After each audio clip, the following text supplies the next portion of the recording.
Alors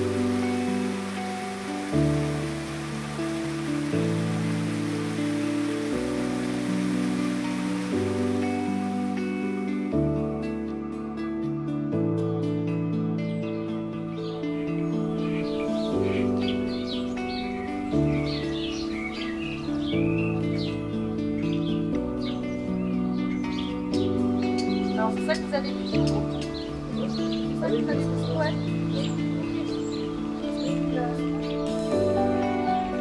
On a chacun nos studios et du coup, en fait, on mange chez nous, on dort chez nous vraiment, on a chacun voilà, un studio.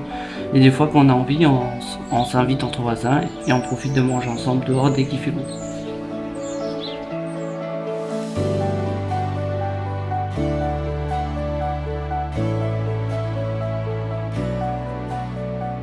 Nous avions un bâtiment, l'ancien presbytère, qui était inoccupé et qui était dans un état insalubre.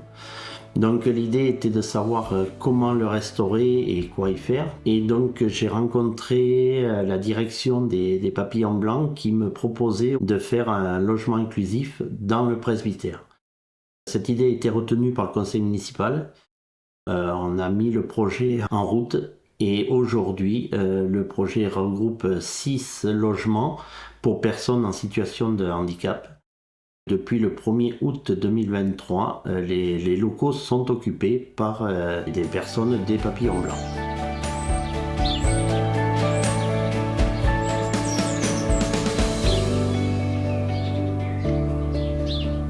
Je suis arrivé le 2 août 2023. Je suis le premier à être arrivé, du coup je me suis ressenti à l'aise dans l'appartement.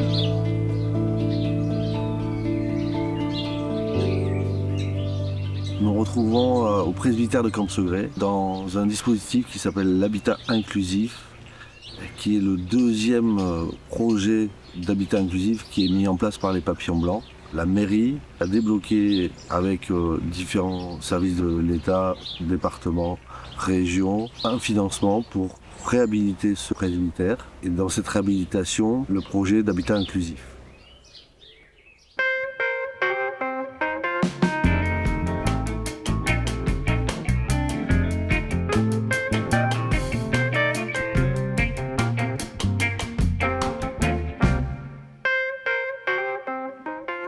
L'habitat inclusif de Camp-Segré, il a une particularité, c'est que c'est dans un presbytère, c'est une maison qui dispose de 6 logements. 5 sont occupés par des personnes des Papillons Blancs, une par un locataire trouvé par la mairie.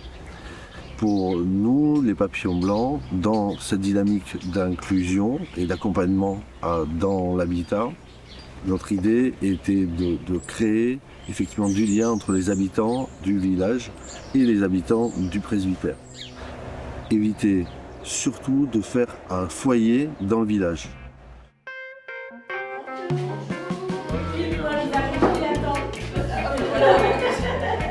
Trop tard, Mary, il n'y a plus de femme. Déjà 2 filles. Ah, Jean-Marie là. Donc il n'y a plus de femme là. C'est Jean-Marie, Ça c'est merci. Merci beaucoup.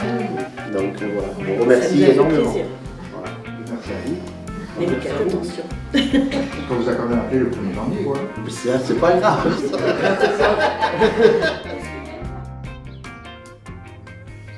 L'équipe a travaillé, les éducateurs ont travaillé sur les spécificités de ce village. Il y a un gros travail du maire qui était convaincu par ce projet-là, qui l'a porté. On a rencontré les élus en préalable, il y a eu tout un travail de préparation par l'association, les directeurs précédents, la chef de service. Et l'enjeu, c'était de trouver la particularité, puisque aucun projet d'habitat inclusif ne peut être constitué de la même manière. On n'a pas affaire aux mêmes personnes, pas affaire aux mêmes habitants, pas aux mêmes associations. Le service que je dirige accompagne les personnes à faire des activités en lien avec le village, que ce soit participer au comité des fêtes, participer à des associations.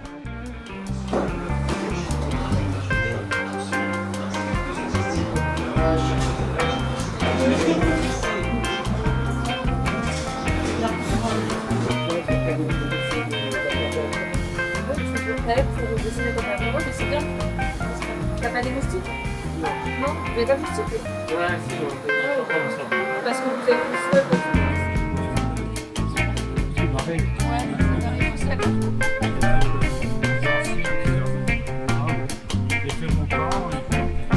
il est tout bon de servir.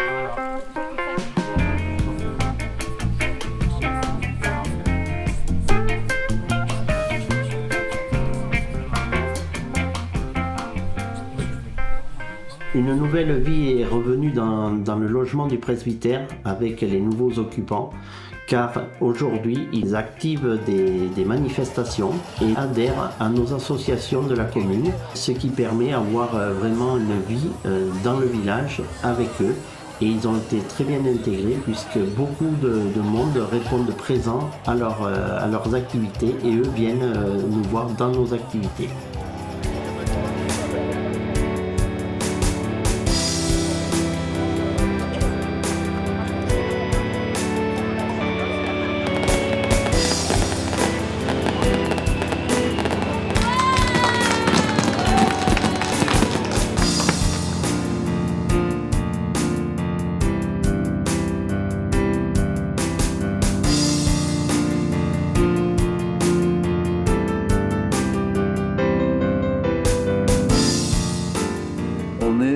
Aujourd'hui à 1 an de fonctionnement de cet habitat inclusif. Ils ont passé l'hiver, il a fallu installer, alors ils ont rencontré toutes les difficultés que tout un chacun peut rencontrer, d'ouverture de compteurs, d'arrivée d'internet, des problèmes d'eau. Et ils se retrouvent à gérer ça seuls, certains en lien avec la mairie, des élus, des habitants. Ils sont titulaires d'un bail et tout ce qu'ils ont tissé leur permet de vivre la vie dans leur logement, dans leur appartement.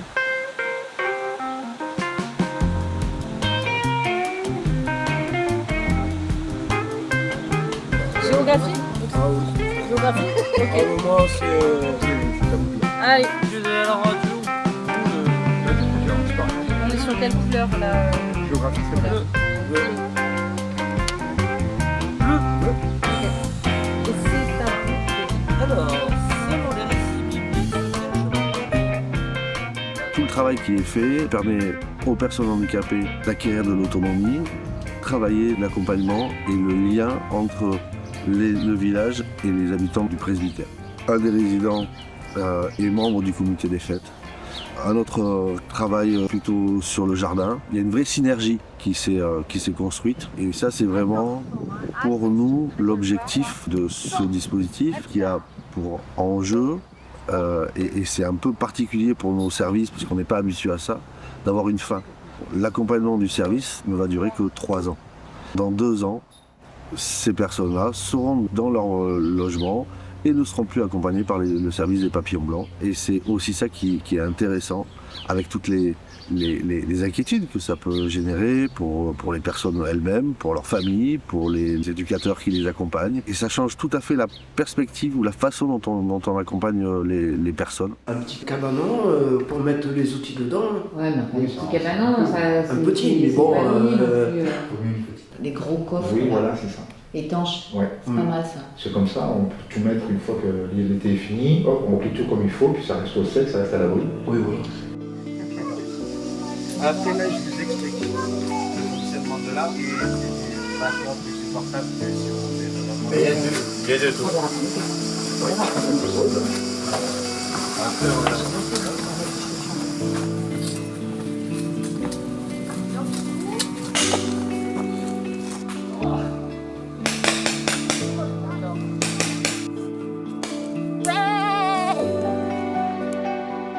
Il nous reste une deuxième phase qui va être la salle que j'ai en face de moi, au fond du jardin du presbytère.